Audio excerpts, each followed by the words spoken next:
Olá pessoal, o meu grupo vai falar um pouco sobre as barragens de rejeito. A Camila vai começar aí com a introdução. Meu nome é Camila Ianca e eu vou falar um pouquinho sobre o que é uma barragem, né?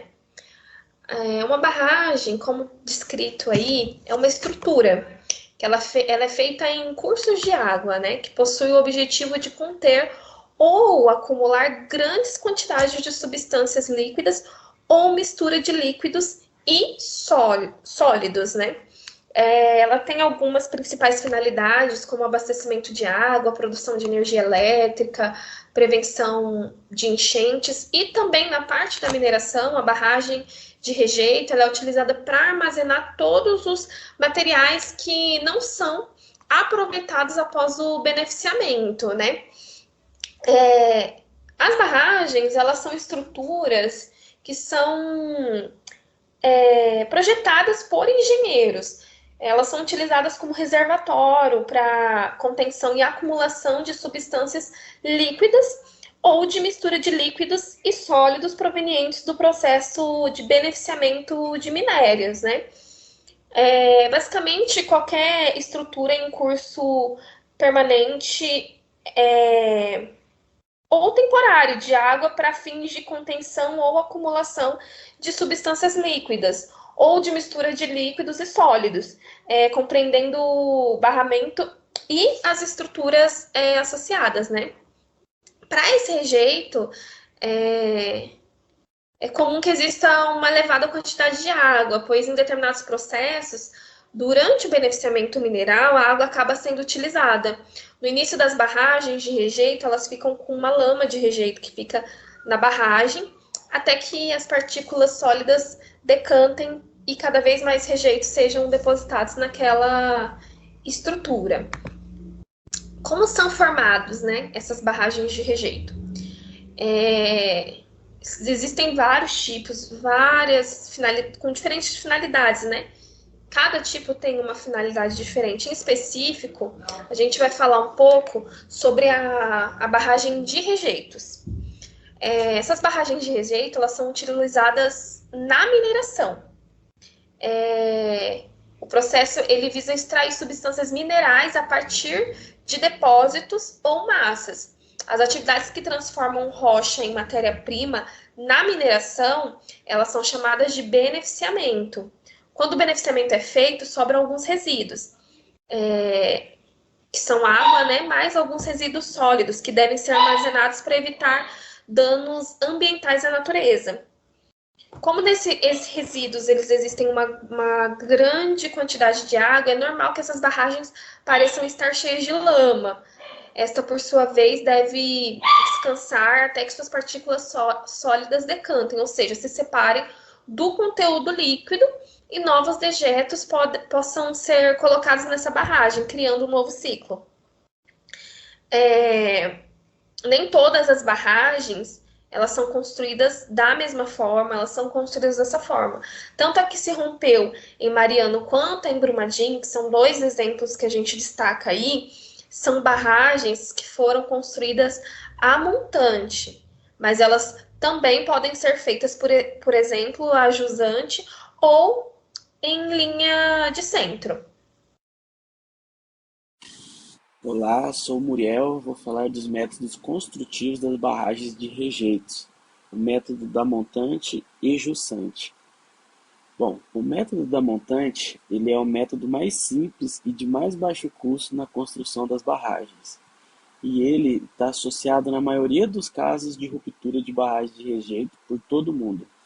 É igual aquele que ocorreu no estado de Minas, né, em Mariana e Brumadinho, aquele que matou bastante gente e ocasionou bastante percas e poluição do meio ambiente. A sua vantagem é o tempo de construção, que é bem rápido, e o custo, que ele é bem mais barato. E a desvantagem, que é a baixa segurança, difícil manutenção, que no caso dessas duas desvantagens, ocasiona o alto risco de deslizamento. Por isso que ele é o método mais que as empresas mais utilizam, porque ele tem um baixo custo no caso. Bom, agora eu vou falar do método da Jusante, que ele já é considerado o mais caro. No entanto, diferente do anterior, ele é o mais seguro. Ele é tipo uma barragem que ocupa muito espaço na construção, e ela já utiliza o rejeito consolidados para o alteamento, né? Que é fazer a altura da barragem para segurar a água. A vantagem dele é que ele é mais seguro, como já foi dito, já que podemos instalar ele facilmente drenos e núcleos impermeáveis, facilitando o escoamento da água que vai penetrando dentro dessa barragem. Então ele fica mais seguro a deslizamento, rachaduras, deslizamento, né? E a desvantagem dele é que ele ocupa muito espaço de área, né? Causando seu alto custo. Então, tem esses prós e contras. Mas no caso, é isso. Agora nós vamos falar sobre um método muito importante, o método da linha de centro. Esse método ele é intermediário entre o método de jusante e o de montante. Então aqui, depois de construir um dique de partida, o rejeito ele é lançado perifericamente, ou seja, longe do centro da montante dele. E é feito um alteamento, lançando aterro sobre o limite da praia e também no talude jusante do maciço de partida. Então, por exemplo, nós vamos altear a crista da barragem em 4 metros. Então, se eu fizer isso, eu preciso crescer a barragem para fora em torno de 25 a 30 metros. Toda essa distância. Então, esse paredão que vai ser criado é o que vai dar sustentação para poder suportar aquela carga do rejeito. As vantagens desse método são a sua fácil execução e o eixo constante, porque ele não requer um grande volume de materiais e possui maior estabilidade também. As suas desvantagens são a baixa economia e os escorregamentos potenciais, né, que ela pode proporcionar. Então, aqui retém-se uma tensão maior comparada a outros métodos. Claro que as barragens elas são feitas para não acontecer, né, o rompimento, mas por conta dos rejeitos, por conta de ser um método de fácil execução, a gente precisa de uma tensão maior comparada aos outros. E falando de rompimentos, a gente vai ver por que eles acontecem, né? E existem 2 principais razões para acontecer o rompimento de uma barragem de rejeito. A primeira delas refere-se aos fenômenos ambientais, que na teoria a gente não tem controle, né, sobre, por exemplo, tsunamis, catástrofes de vendavais, tempestades. E quando elas ocorrem, elas são chamadas de desastre misto, que quer dizer a junção de erros humanos mais a força da natureza. E a segunda é a falha humana durante o planejamento, que a gente chama de desastre tecnológico. Essa razão é a principal causa do rompimento de barragens ao redor do mundo hoje em dia, incluindo o Brasil. E por esse motivo, as medidas de segurança como os relatórios, planos de ações emergenciais, revisões, registros de dados dessas barragens são fundamentais para a gente poder garantir a segurança e a saúde ambiental, né, do meio ambiente, como também das pessoas que vivem, né, trabalham perto dessas grandes estruturas. Agora a gente vai falar um pouquinho sobre as leis. Aqui no Brasil, o órgão responsável por fiscalizar e acompanhar essas barragens de rejeito é a Agência Nacional de Mineração, também conhecida como ANM. E além desse órgão, existe a Política Nacional de Segurança de Barragens, que tem a sigla PNSB. Ela foi criada pela Lei número 12.334/10. E essa lei, de acordo com ela, as barragens inseridas na PNSB, elas devem obedecer no mínimo uma dessas características que está aqui no nosso slide. A número 1 é a altura do maciço, que na teoria teria que ser contada do ponto mais baixo da fundação até a crista, maior ou igual a 15 metros. A segunda é a capacidade total do reservatório, teria que ser maior ou igual a 3 milhões de metros cúbicos, né? A terceira é o reservatório, que contenha resíduos perigosos conforme normas técnicas aplicáveis. E a quarta é a categoria de dano potencial associado, médio ou alto, em termos econômicos, sociais, ambientais ou de perda de vidas humanas, conforme definido no artigo 6 dessa lei. Sexto artigo. E aqui vale ressaltar que toda barragem ela é estudada, é planejada, além de fiscalizada e acompanhada. Portanto, ela foi feita em meio de segurança de muita responsabilidade. Então, elas não foram feitas para se romper. Olá, pessoal. Meu nome é Brenda. Eu vou citar alguns exemplos de casos de rompimentos que tiveram. Vou falar dos dois maiores desastres, né? A barragem de Mariana e também a de Brumadinho. Começando pela barragem de Mariana. Em 5 de novembro de 2015, ocorreu o pior acidente da mineração brasileira, no município de Mariana, em Minas Gerais. Essa tragédia ocorreu após o rompimento de uma barragem fundão da mineradora Samarco, que é controlada pela Vale. O rompimento da barragem provocou uma enxurrada de lama que devastou todo o distrito de Bento Rodrigues, deixando um rastro de destruição à medida que avançou pelo Rio Doce.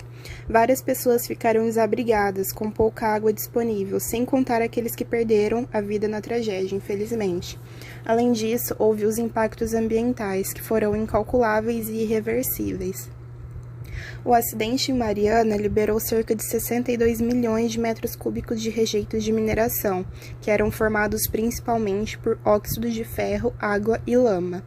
A cobertura de lama também impediu o desenvolvimento de espécies vegetais, uma vez que é pobre em matéria orgânica, o que tornou a região infértil. O rompimento da barragem afetou o rio Gualacho, que é afluente do rio Carmo, o qual deságua no Rio Doce, um rio que abastece uma grande quantidade de cidades. À medida que a lama atinge os ambientes aquáticos, causa a morte de todos os organismos ali encontrados, como algas e peixes. Após o acidente, vários peixes morreram em razão da falta de oxigênio dissolvido na água e também em consequência da obstrução das brânquias. O ecossistema aquático desses rios foi completamente afetado e, consequentemente, os moradores que se beneficiavam da pesca.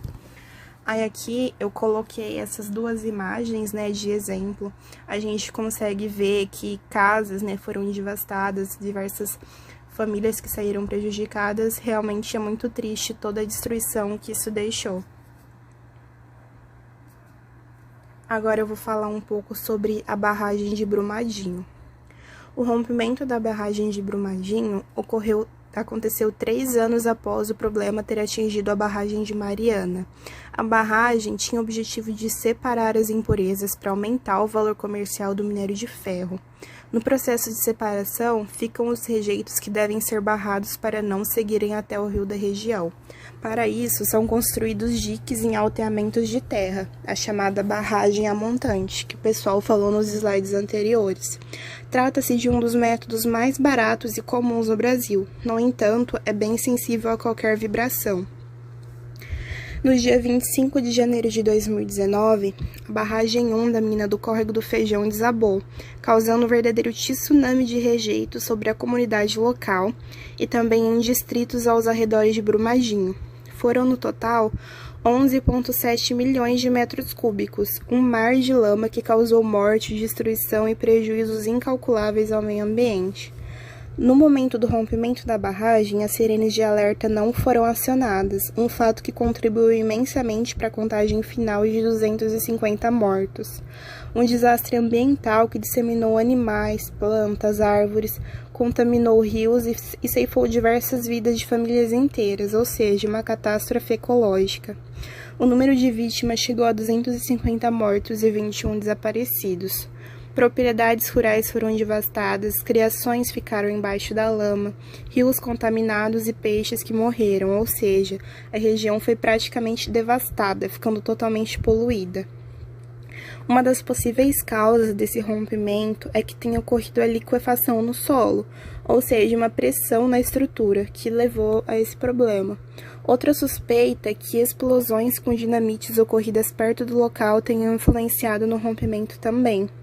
O que se sabe é que a barragem 1 do Córrego do Feijão estava desde 2016 sem fiscalizações por parte da Agência Nacional de Mineração.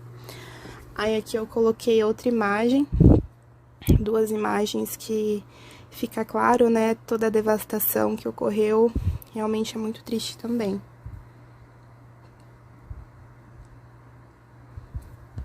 Aqui eu vou falar um pouquinho sobre as mudanças na legislação, né, as mudanças que tiveram na lei após esse desastre ter acontecido.